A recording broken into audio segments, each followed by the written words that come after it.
আসসালামু আলাইকুম। আশা করি নাম বলে প্রশ্ন করুন।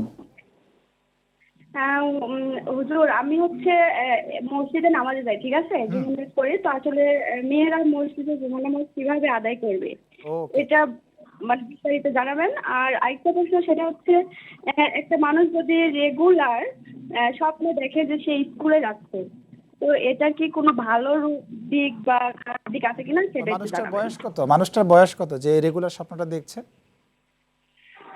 বয়স 25। ওকে, আপনি থাকুন আমাদের সাথে, আপনার প্রশ্নের উত্তরগুলোতেই যাচ্ছি।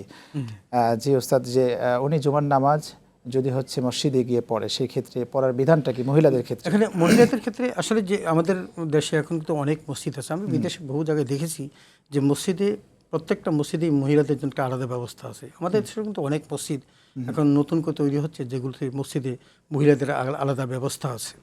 তো সেখানে নামাজের বিধানটা হলো পুরুষ এবং মহিলার মধ্যে সামান্য ব্যবধান, তবে সেটাকে খুব বেশি অনেক বড় ব্যবধান যে তা না।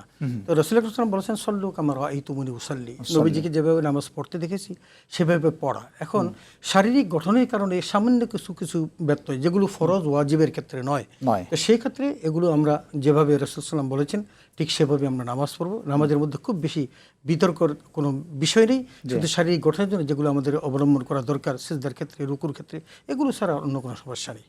যে আমরা যখন রুকু সেজদা করি সেই সময় যে হাত উঁচু নিচুর যে একটা বিষয় রয়েছে, এটা আছে। এটা হলো হাতগুলো গুটিয়ে রাখা, যারা নারীদের জন্য, পুরুষের জন্য একটু ছড়িয়ে রাখা, নারীদের জন্য একটু গুটিয়ে রাখা। এটা হলো সেজদার সময় এবং রুকুর সময় এই বিধানটা আছে। দ্বিতীয় প্রশ্নটা দ্বিতীয় কি প্রশ্ন ছিলেন?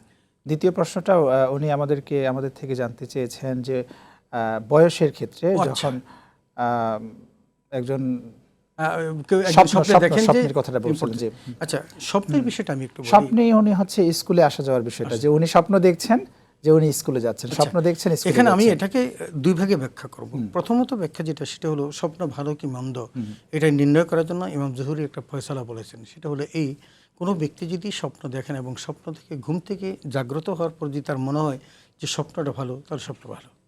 আর যদি মনে হয় স্বপ্নটা খারাপ, তাহলে সেখানে তাকে কিছু সাদাকা দেওয়ার জন্য বলা হচ্ছে। এটা হলো সহজ পন্থা। আমার কাছে মনে হলো স্বপ্নটা দেখছি, খুব ভালো একটা স্বপ্ন দেখছি, আমার মনে হয় ভাগ্য ভালো, এতটুকুই। কিন্তু স্বপ্নের বৃত্তান্ত সকলের কাছে বলতে নিষেধ আছে।